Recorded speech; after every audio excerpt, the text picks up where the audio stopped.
Sarah Martinez adjusted the straps of her worn backpack as she walked through the busy airport terminal. Her combat boots clicked against the polished floor, drawing curious glances from other travelers. The fluorescent lights overhead felt harsh after months in the desert sun of Afghanistan, where she had served as a Navy SEAL medic for the past 18 months. The ticket in her hand felt precious. First class, seat 2A. It wasn't something she had paid for herself. The airline had upgraded her as part of their military appreciation program when they saw her military ID during check-in. Sarah had never flown first class before. Growing up in a small town in Texas, her family could barely afford economy seats on the rare occasions they flew anywhere. She thought about her little sister Emma, waiting for her at home. Emma had been diagnosed with leukemia 6 months ago, right in the middle of Sarah's deployment. The news had hit Sarah like a punch to the gut. She had requested emergency leave, but her commanding officer could only approve a brief visit. Now, finally, she was coming home for good. Her service was complete, and Emma needed her. The gate area was crowded with business travelers in expensive suits, talking loudly on their phones about deals and meetings. Sarah found an empty seat and sat quietly, her hands folded in her lap. She had learned patience during her military service, but today it felt different. Today, every minute felt precious because it was another minute closer to seeing Emma. When boarding began, Sarah waited for first class to be called. She approached the gate agent, a middle-aged woman with perfectly styled hair and a practiced smile that didn't quite reach her eyes. "Ticket please," the woman said, barely looking up from her computer screen. Sarah handed over her boarding pass and military ID. The gate agent's expression changed immediately when she saw Sarah's appearance. Her eyes moved from Sarah's short, practical haircut to her simple t-shirt and jeans, then to her worn military-issued backpack. "I'm sorry, but I think there's been a mistake," the gate agent said, her voice taking on a condescending tone. "This is a first-class ticket." "Yes, ma'am." "The desk agent upgraded me during check-in," Sarah replied politely, showing her military ID again. "I'm active duty military." The gate agent looked skeptical. She examined the ID closely, then looked back at Sarah with obvious doubt. "This doesn't look right. Are you sure this is your ticket?" Sarah felt her cheeks burn with embarrassment as other passengers began to stare. "Yes, ma'am. I can show you my orders if you need to see them." "Look, honey," the gate agent said, her voice dripping with fake sweetness, "I don't know how you got this ticket, but first class is for paying customers. Real paying customers. You'll need to go back to customer service and sort this out." The word stung more than Sarah expected. She had spent months dodging bullets and saving lives in a war zone, and now she was being treated like a criminal for trying to board a plane with a legitimate ticket. But she kept her composure, just as she had been trained to do. "Ma'am, I understand your concern, but this ticket was issued to me legally." "I have all my documentation right here," Sarah said, reaching into her backpack for her deployment orders. "Security," the gate agent called out loudly, causing heads to turn throughout the gate area. "We have a situation here." 2 airport security guards hurried over, their hands resting on their radio equipment. Sarah felt her heart sink as other passengers began whispering and pointing. Some pulled out their phones to record what was happening. "What seems to be the problem?" one of the security guards asked. "This young lady is trying to board with a ticket that doesn't belong to her," the gate agent explained, speaking as if Sarah wasn't standing right there. "She claims it's hers, but I have serious doubts about that." Sarah took a deep breath and turned to face the security guards. "Officers, my name is Petty Officer 2nd Class Sarah Martinez, United States Navy. I was upgraded to first class during check-in because of my military service. Here are my credentials." She handed them her military ID, her boarding pass, and her deployment orders. The security guards examined the documents carefully, but the gate agent continued to shake her head. "I don't care what those papers say," she said firmly. "First-class passengers don't look like this. We have standards to maintain for our premium customers." The implication was clear, and it hit Sarah like a physical blow. She was being judged not on her service or her character, but on her appearance and the fact that she didn't fit someone's narrow idea of what a first-class passenger should look like. One of the security guards looked uncomfortable. "Ma'am, these documents appear to be in order." "If the airline upgraded her, I'm telling you, there's been a mistake," the gate agent interrupted. "Our first-class cabin is for business executives and people who can actually afford to be there. Not for people like this." Sarah felt tears of frustration building behind her eyes, but she refused to let them fall. Not here, not in front of all these people. She thought about Emma waiting for her at home, probably watching the clock and counting down the minutes until her big sister arrived. "Please," Sarah said quietly, "I just want to get home to my family. My little sister is sick, and I've been deployed for over a year." "I haven't done anything wrong." The gate agent's expression didn't soften. "That's very sad, but it's not my problem. You need to step aside and let the real first-class passengers board." As if on cue, a man in an expensive suit approached the gate. He looked annoyed by the delay and made no effort to hide his impatience. "What's the holdup here?" he demanded. "Some of us have important meetings to get to." The gate agent immediately brightened. "I'm so sorry for the delay, Mr. Peterson. We're just dealing with a little situation. It'll be resolved shortly." She turned back to Sarah with a dismissive wave. "You need to move along now. Security can escort you back to customer service if necessary." Sarah felt completely humiliated.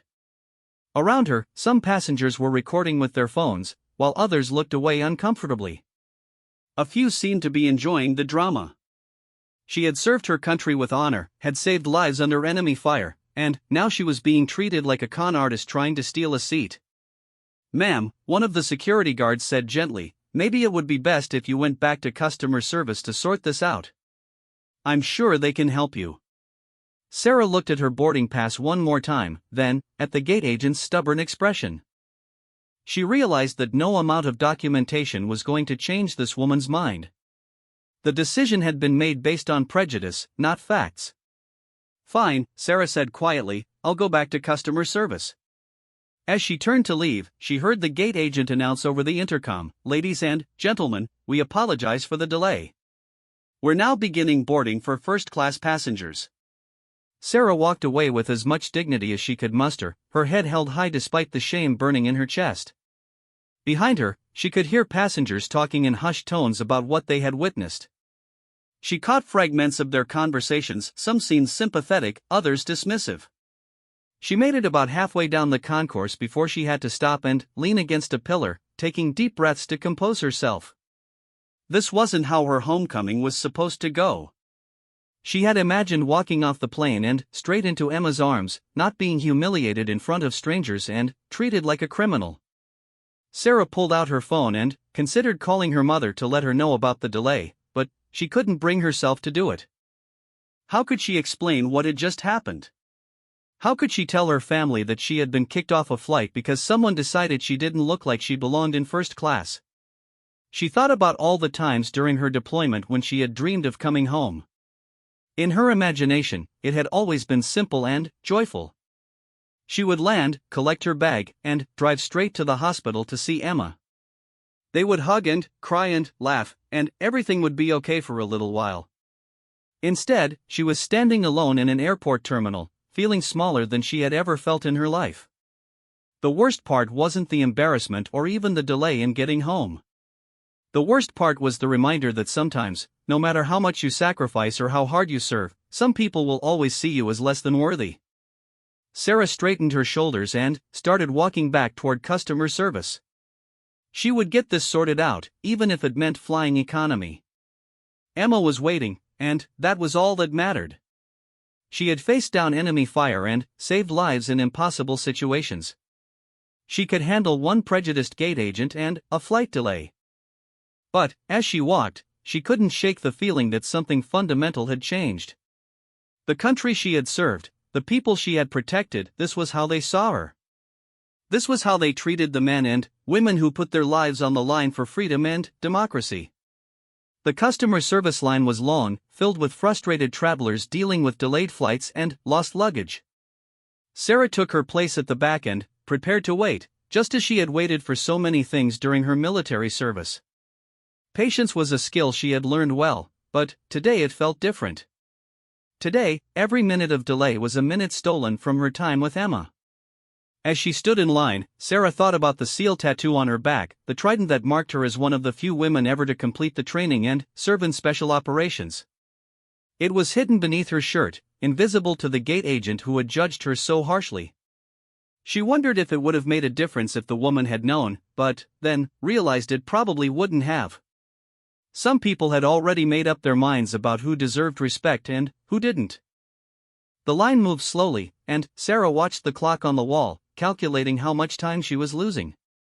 Her original flight would be boarding soon, and she would be stuck here, trying to prove that she deserved to sit in a seat that had been legitimately assigned to her. She closed her eyes and tried to center herself, using the meditation techniques she had learned during her training. In her mind, she pictured Emma's face pale from the chemotherapy but still beautiful, still smiling. That smile was what had gotten Sarah through the hardest days of her deployment. It was what would get her through this humiliation too. When she finally reached the front of the customer service line, Sarah was prepared for another battle. But the agent who helped her was different from the gate agent, younger, more sympathetic, and genuinely concerned about what had happened. "I'm so sorry about this," the agent said after reviewing Sarah's documentation.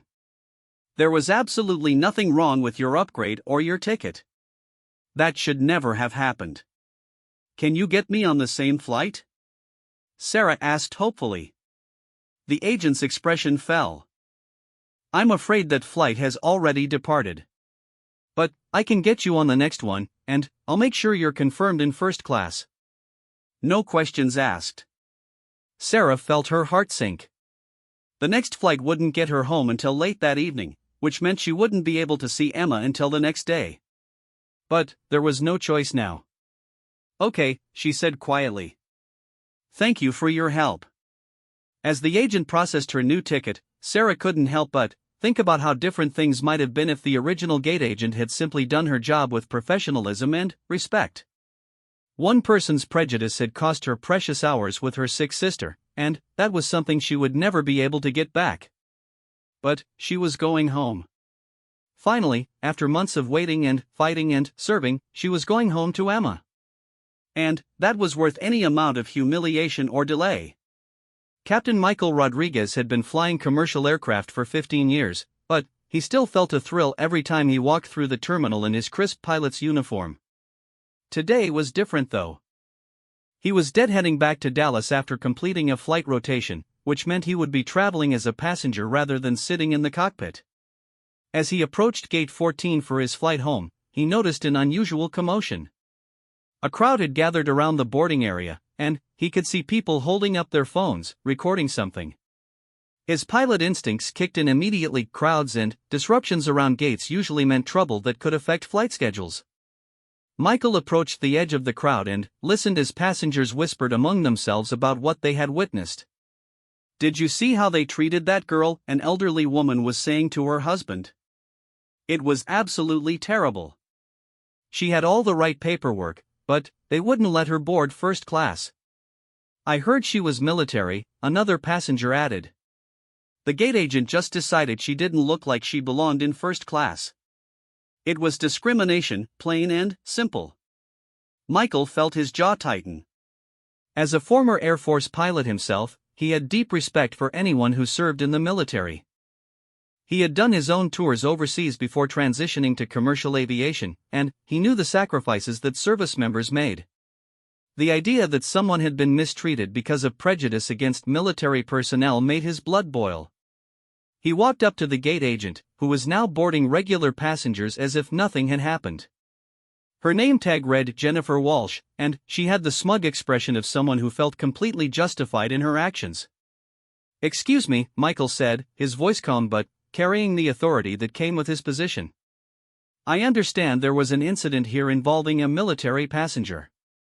Jennifer looked up at him and immediately noticed his pilot's uniform. Her demeanor changed slightly. She couldn't afford to be dismissive with crew members the way she had been with Sarah. "Oh, Captain Rodriguez," she said, reading his name tag. "Yes, we had a small situation with someone trying to use a fraudulent first-class ticket. But it's all resolved now." Security escorted her away. "Fraudulent?" Michael raised an eyebrow. "What made you think the ticket was fraudulent?" Jennifer shifted uncomfortably. "Well, she just didn't look like. I mean, first class is for our premium customers, and she was obviously not. She didn't fit the profile." "The profile," Michael repeated slowly. "And what exactly is the profile for a first-class passenger?" Several passengers who were still lingering nearby turned to listen to the conversation. Jennifer realized she was being watched and tried to backpedal. "I mean, she was dressed very casually, and she had this old military backpack. Our first-class cabin maintains certain standards, and did you verify her military ID?" Michael interrupted. "Well, yes, but anyone can get a fake ID these days. I've been doing this job for 12 years, and I know when something doesn't look right." Michael felt his temper rising, but he kept his voice level. "Ma'am, as a pilot for this airline and a former military officer, I need to inform you that discriminating against service members is not only morally wrong, it's also potentially illegal." "Did this passenger have proper documentation?" "She claimed to, but did she or didn't she have proper documentation?" Michael's voice carried a sharp edge now. Jennifer realized she was in trouble. "Yes, but I still didn't think." "You didn't think what?" "That someone who has served their country deserves the same respect as any other passenger? That someone willing to put their life on the line for our freedom should be treated with dignity?" The passengers around them had stopped pretending not to listen. Some were nodding in agreement with Michael's words, while others looked embarrassed to be witnessing the confrontation. "Captain, I was just doing my job," Jennifer said defensively. "No, you weren't doing your job. Your job is to board passengers who have valid tickets and documentation. Your job is not to make judgments about who looks like they belong somewhere based on your personal biases." Michael pulled out his phone and started scrolling through contacts. "What was the passenger's name?" I don't think I should." "What was her name?" Michael's voice left no room for argument. "Martinez. Sarah Martinez." Michael nodded and stepped away from the gate to make a phone call. He dialed the customer service desk and waited for someone to pick up.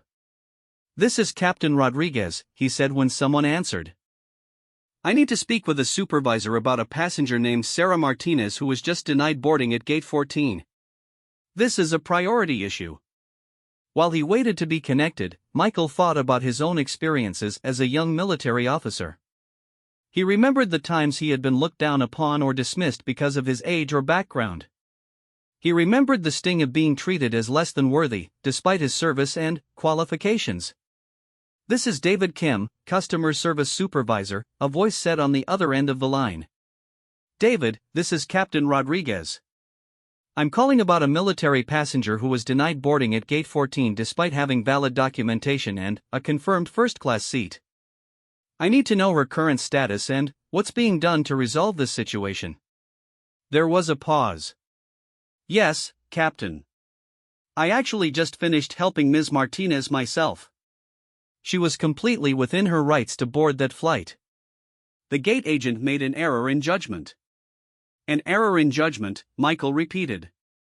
"Is she on another flight?" "Yes, sir.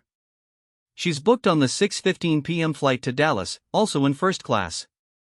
I've made notes in her file to ensure there are no further issues." Michael checked his watch. It was currently 2:30 p.m. The woman would have to wait 4 hours for her next flight because of one person's prejudice. "David, I want you to know that I witnessed the aftermath of what happened here, and it was completely unacceptable. This kind of treatment toward military personnel reflects poorly on our entire airline." "I absolutely agree, Captain.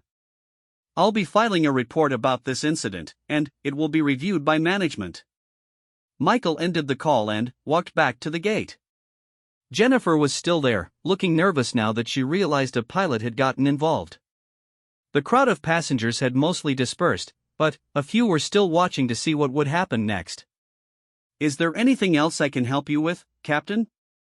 Jennifer asked, trying to sound professional.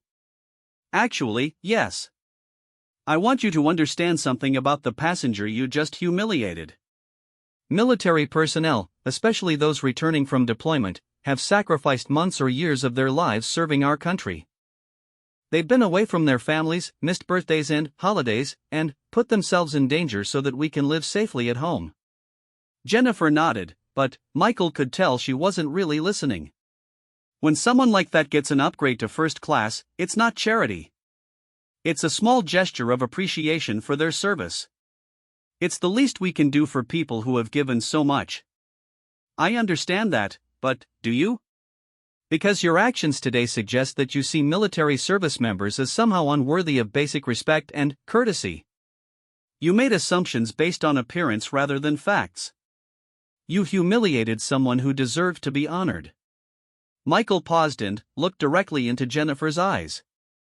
"I'm a pilot for this airline, but before that, I was an Air Force officer. I served 2 tours overseas.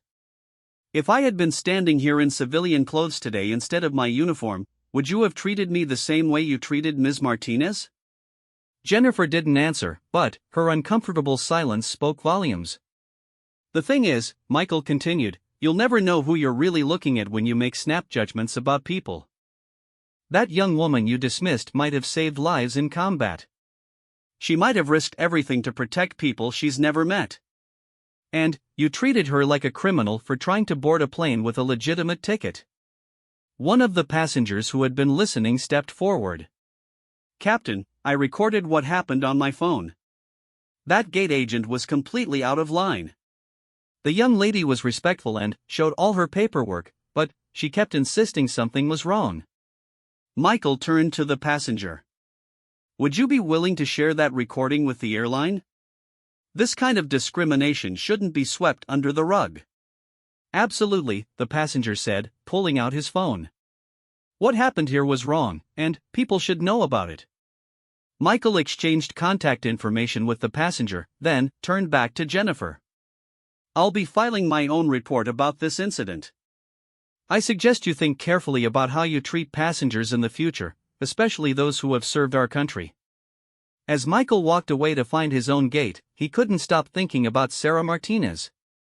He imagined her sitting alone somewhere in the terminal, probably feeling humiliated and angry.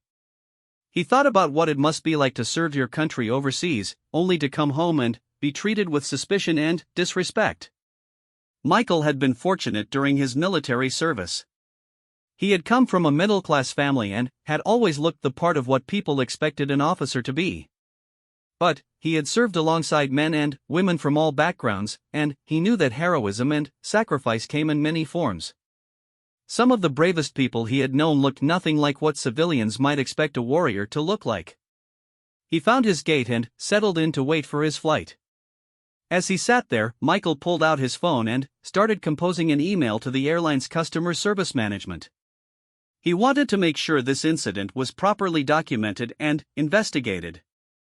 More importantly, he wanted to make sure Sarah Martinez received the apology she deserved. As he wrote, Michael found himself thinking about his own daughter, who was about to graduate from college. She had talked about joining the military, following in her father's footsteps. The thought that she might someday be treated the way Sarah had been treated today made Michael's chest tight with anger. He finished his email and sent it, then sat back in his chair and watched the other passengers around him. They were business people and vacationers, families and students, all going about their lives without thinking much about the men and women who served to protect their freedom to travel safely. Michael's phone buzzed with a text from his wife, asking when he would be home. He responded that his flight was on time, but he didn't mention what he had witnessed at Gate 14. He would tell her about it when he got home, and he knew she would be as angry as he was about the injustice of it all. As boarding time approached, Michael thought about Sarah Martinez again. She was probably sitting at another gate, waiting for her delayed flight home. He wondered where she was coming back from, wondered what she had seen and done in service of her country. He wondered if she had family waiting for her, probably worried about why her flight was delayed. Michael made a mental note to follow up on his report and make sure appropriate action was taken. He had some influence within the airline, and he intended to use it to make sure this kind of discrimination didn't happen again. At least, not if he could help it. When his flight finally boarded, Michael settled into his first-class seat and thought about the irony of the situation. Here he was, flying in the same cabin that Sarah Martinez had been denied access to, simply because people made assumptions about who belonged where. As the plane taxied for takeoff, Michael said a silent prayer for Sarah Martinez and all the service members who were trying to make their way home after serving their country. They deserved better than what had happened today. They deserved respect, appreciation, and basic human dignity. He promised himself that he would do whatever he could to make sure they got it. Sarah spent the next 4 hours in the airport terminal, trying to make the best of an impossible situation. She found a quiet corner near a window where she could watch planes take off and land while she waited for her delayed flight. The customer service agent had been apologetic and helpful, but nothing could give back the time she had lost. She pulled out her phone and, finally, called her mother. "Sarah." "Oh honey, are you on the plane?" Her mother's voice was filled with excitement and relief. "Not yet, Mom. There was a problem with my flight. I'll be on a later one." "What kind of problem? Are you okay?" Sarah hesitated. She didn't want to burden her family with what had happened, especially when they were already dealing with Emma's illness. "Just some airline confusion. Nothing serious. I'll be home tonight instead of this afternoon." "Oh no, Emma's going to be so disappointed. She's been counting down the hours until you get here. She made a welcome home banner and everything." Sarah felt tears prick her eyes. "Tell her I'm sorry about the delay. I'll see her first thing tomorrow morning. She's actually feeling pretty good today. The doctors say she's responding well to the new treatment. She's been so excited about you coming home." "That's wonderful news, Mom. Give her a hug for me and tell her I love her." After she hung up, Sarah sat quietly and tried to process everything that had happened. The humiliation still stung, but she was trying to move past it. She had faced worse things during her deployment, and she would get through this too. Around 5:30 p.m., Sarah gathered her things and headed toward her new gate. The boarding area was less crowded than the previous flight, and she recognized a few faces from earlier passengers who had witnessed what happened at Gate 14.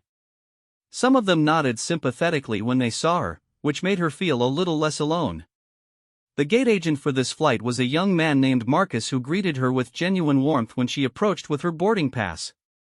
"Ms. Martinez? I have a note here about your earlier flight. I just want to say thank you for your service, and I'm sorry about what happened today." "Thank you," Sarah said, surprised by his acknowledgement. "I appreciate that. There's actually someone here who wants to speak with you, if that's okay."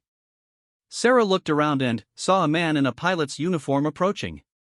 He was probably in his 40s, with graying hair at his temples and kind eyes. Something about his bearing suggested military experience. "Ms. Martinez? I'm Captain Rodriguez. I was at Gate 14 earlier when you were treated unfairly. I wanted to introduce myself and apologize on behalf of the airline." Sarah felt her cheeks warm. "You don't need to apologize, Captain. It wasn't your fault."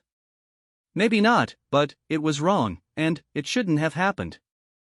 I'm a former Air Force officer myself, and I know what it's like to serve overseas. I also know how hard it can be to readjust when you come home." Something in his voice made Sarah relax slightly. Here was someone who understood, someone who had walked a similar path. "Thank you for saying that," she said quietly. "It has been an adjustment." "Where were you deployed?" "Afghanistan. 18 months as a medic with a SEAL team." Captain Rodriguez's eyebrows raised. "A SEAL team? That's impressive. And incredibly demanding." Sarah shrugged. "I did my job." "I'm sure you did more than that." The men and women I served with who worked with special operations teams were always exceptional. They had to be. For the first time all day, Sarah felt like someone really saw her for who she was rather than making assumptions about who they thought she should be. I filed a report about what happened earlier, Captain Rodriguez continued. I want you to know that this kind of treatment is not acceptable, and there will be consequences. I don't want to cause trouble for anyone. You're not causing trouble. The person who discriminated against you caused trouble. You were just trying to get home to your family. Sarah nodded, thinking about Emma waiting for her. Can I ask where you're headed? Captain Rodriguez said. Dallas. My little sister is sick, and I need to get home to her. I'm sorry to hear that.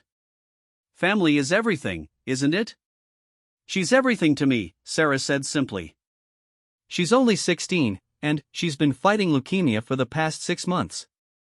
I've been trying to get home to her for so long. Captain Rodriguez looked genuinely moved by her words. Then, let's make sure this flight gets you there without any more problems.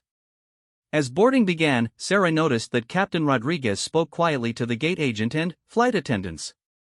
She couldn't hear what he was saying, but she saw them nodding seriously. When first class was called, Marcus the gate agent smiled at her warmly. Welcome aboard, Ms. Martinez. Thank you for your service. Sarah walked down the jet bridge feeling cautiously optimistic. Maybe the rest of her journey home would go more smoothly. When she entered the aircraft, the lead flight attendant, a woman named Carol, greeted her personally. Ms. Martinez? We're honored to have you aboard today. If you need anything at all during the flight, please don't hesitate to ask. Sarah was shown to her seat 2A, the same seat she had been assigned on the earlier flight. As she settled in, she noticed other passengers looking at her, but this time the expression seemed curious rather than judgmental. Word had apparently spread about what had happened at the gate. A businessman sitting across the aisle leaned over. Excuse me, miss? I was on the earlier flight and saw what happened. I just wanted to say that was completely wrong, and I'm glad to see you're finally getting the respect you deserve. Thank you, Sarah said, still not entirely comfortable with the attention but grateful for the kindness. As the plane prepared for takeoff, Sarah pulled out her phone to text her mother that she was finally on her way. But, before she could type anything, Carol the flight attendant approached her seat.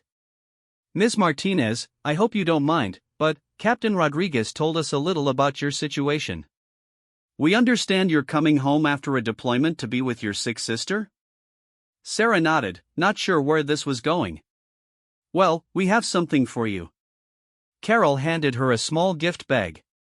Inside, Sarah found a handwritten note from the flight crew expressing their gratitude for her service and wishing her sister well in her recovery. There was also a small American flag pin and a gift certificate to a restaurant near the Dallas airport. Sarah felt tears welling up in her eyes. After the humiliation of the earlier incident, this unexpected kindness was almost overwhelming. Thank you, she managed to say. This means more than you know. Thank you for your service, Carol said simply. And for your sacrifice. We know it's not easy being away from family, especially when someone you love is sick. As the plane took off, Sarah looked out the window and thought about the contrast between her two experiences that day.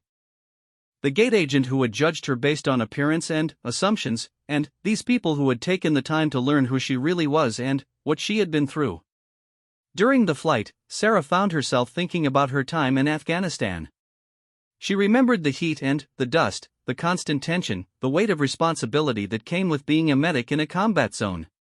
She remembered the faces of the soldiers she had treated, some of whom had made it home and others who hadn't. She thought about the day she had received the news about Emma's diagnosis. She had been in the middle of treating a wounded soldier when her commanding officer had pulled her aside to deliver the news. The rest of that day had passed in a blur of trying to focus on her duties while her heart was breaking for her little sister. Sarah had requested emergency leave, but, with the ongoing operations, she could only be granted a brief visit home. She had spent 72 precious hours with Emma, holding her hand during chemotherapy sessions and trying to be strong when all she wanted to do was cry. Going back to Afghanistan after that visit had been the hardest thing Sarah had ever done. But Emma had made her promise to finish her service commitment. "I want to be proud of my big sister," Emma had said. "And I am proud of you. So go back and do your job, and then come home to me when you're done." Now, finally, Sarah was done. Her service was complete, and she was going home for good. She was going home to help Emma through the rest of her treatment, to be there for every appointment and every difficult day. As the plane descended toward Dallas, Sarah thought about the SEAL tattoo on her back. It was a trident, the symbol of the Navy SEALs, and she had earned the right to wear it through months of brutal training and testing. Very few women had ever completed SEAL training, and Sarah was proud to be among them. The tattoo was hidden beneath her shirt, invisible to the people who had judged her that day.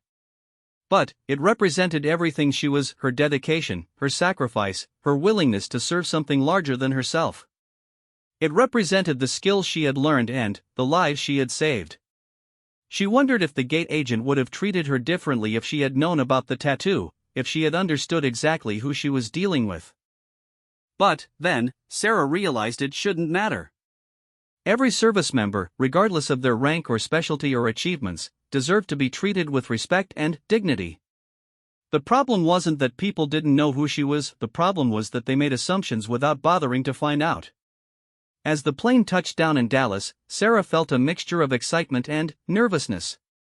She was finally home, but she was also different from the person who had left 18 months ago. She had seen things and done things that had changed her in ways she was still trying to understand. The passengers around her began gathering their belongings, but Sarah sat still for a moment, trying to center herself. Tomorrow she would see Emma, and everything would start to make sense again.